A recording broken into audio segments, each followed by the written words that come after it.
Welcome to a new update, and in this update we're going to discuss some crypto price predictions for 2022. We're going to cover some predictions that I've been making earlier this year, which are still the case, and you will be seeing them relatively shortly in this update. But before we're going to continue, do not forget to subscribe beneath, like this YouTube update, and also do not forget to check me out on Twitter and Instagram, where I'm making daily content on the markets. So if you recall correctly, I've been making some updates earlier and I've been making some predictions earlier in which I was stating that my peak bull cycle predictions, or how would you say it, blow off numbers that I'm expecting to see happening on the markets, in which some of them have actually been hit, or at least one has been hit, which is Elrond. And the actual tweet stated that Bitcoin could run to 350k. Ethereum could be having a similar run to what Bitcoin has been having in 2017, in which we're getting towards a peak number of 20k potentially. Polkadot to 250 to 350, same with Chainlink. Cardano to $10. Yes, one of the actual reasons for such a tweet is definitely that we are looking for some clickbait, right?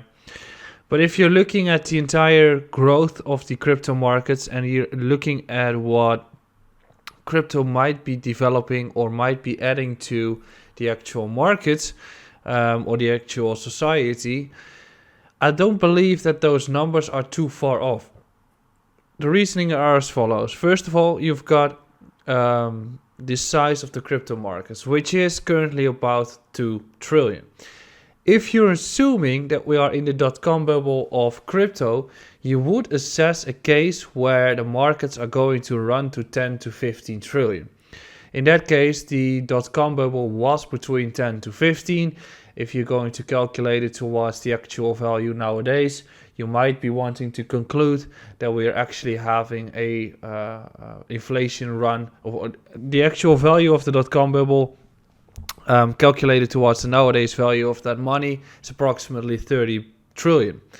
I'm not saying we will be hitting that, but having a run towards 10 to 15 trillion in a super cycle in which the impact of the halving on Bitcoin is going to decrease over time, in which the actual impact of the growth of the ecosystems of DeFi and all those layer ones will be beneficial.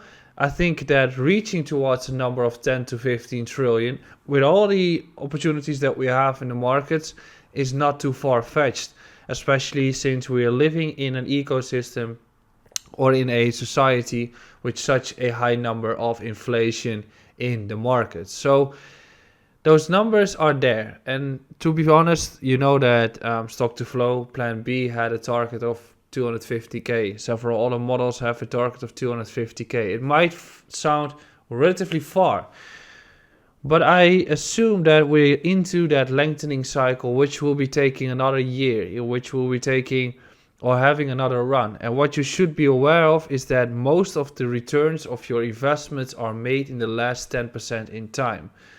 So around 90% of the profits are made in that period, which is, if you hold a certain asset for a year and it goes parabolic in a blow-off top, or a cycle does that, 90% of the actual run or the profits are made in the last 10%. And if you recall it back into 2017, we've had a beautiful parabolic run on Bitcoin, which resulted in a run from 2 to 20k in the last, let's say, month, which was the biggest run and one of the biggest accelerators of your profits. So I'm assuming that the markets will be peaking out higher than what most are expecting, given the fact that markets are irrational.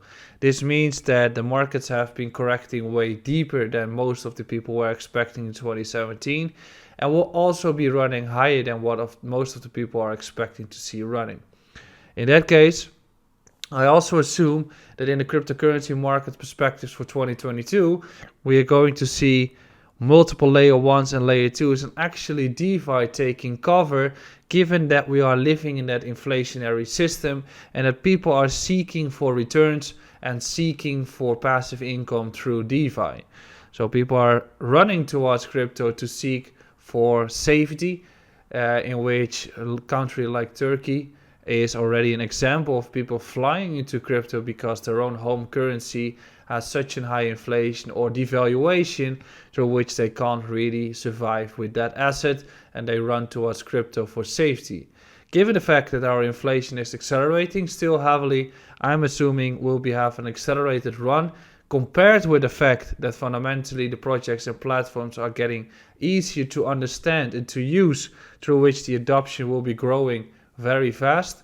And then second, we also get the adoption of institutional interest, in which financial instruments are being built to actually buy into the assets that we all have been trading as retail. So we are getting ETFs, we're getting baskets, we're getting ETPs, we're getting more of those financial instruments for multiple cryptocurrency assets, because it's not only about crypto or Bitcoin anymore, it's about the entire ecosystem. That all combined, that means that I think that we're going to have a bullish 2022, in which that last part is going to be the accelerator, in which we'll be seeing numbers that we were not expecting to see. The same as with the fact that Bitcoin was consolidating around 2K or 1K in 2017, and people were expecting it to run to 5 to 6K. That was the overall consensus, and then all of a sudden it ran to 20K. So the expectations for me for this cycle are that we're going to have that run, having a measure of 10 to 15 trillion for the cryptocurrency assets is not too weird to expect, in which I would not be surprised. Well, if you say that you're expecting the entire cryptocurrency markets to run to 10 to 15 trillion if we copy paste history like the dot-com bubble. However, the difference was that during the dot-com bubble, not much was used yet. Well, right now we can see that the actual value locked into the ecosystem is growing day by day, meaning that the usage of all those protocols is also increasing heavily. So that comparison is not the same, but the amount of adoption in terms of people actually trading or getting interested into blockchain is very comparable to what we are seeing with the case of the dot-com bubble. So next to the fact that I'm not assuming that it's only a Bitcoin cycle, I think it's actually an Ethereum cycle and layer 1 cycle, in which that is the core to look at. I think that if you're measuring or targeting a run of 10 to 15 trillion, I think that you should be aware of the fact that targeting a Bitcoin to 300k or an Ethereum to 20k or a Polkadot to $250 isn't too far off, as right now we're standing on 2 trillion, and that 2 trillion and 10 trillion is just a 5x, meaning that at a peak number, an asset like Ethereum or Bitcoin will have that 5x. An asset that is lower can easily go to 7, 8 or 10x, because it always outperforms Bitcoin or Ethereum at some point in time.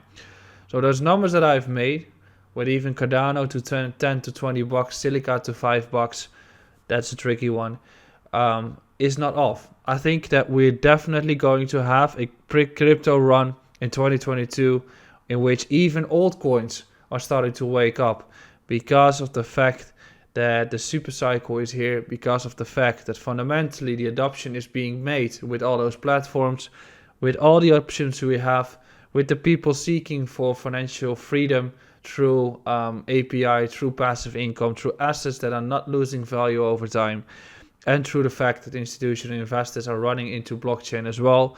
That as a combination makes me quite sure that we're still in the middle of the bull cycle, and that 2022 is going to be a peak run in which we're going to accelerate quite fast and have the beautiful bull run that we were looking for. So that's the update for today. I hope you have enjoyed it. Don't forget to subscribe beneath, and I'll see you again very soon in a new and fresh update.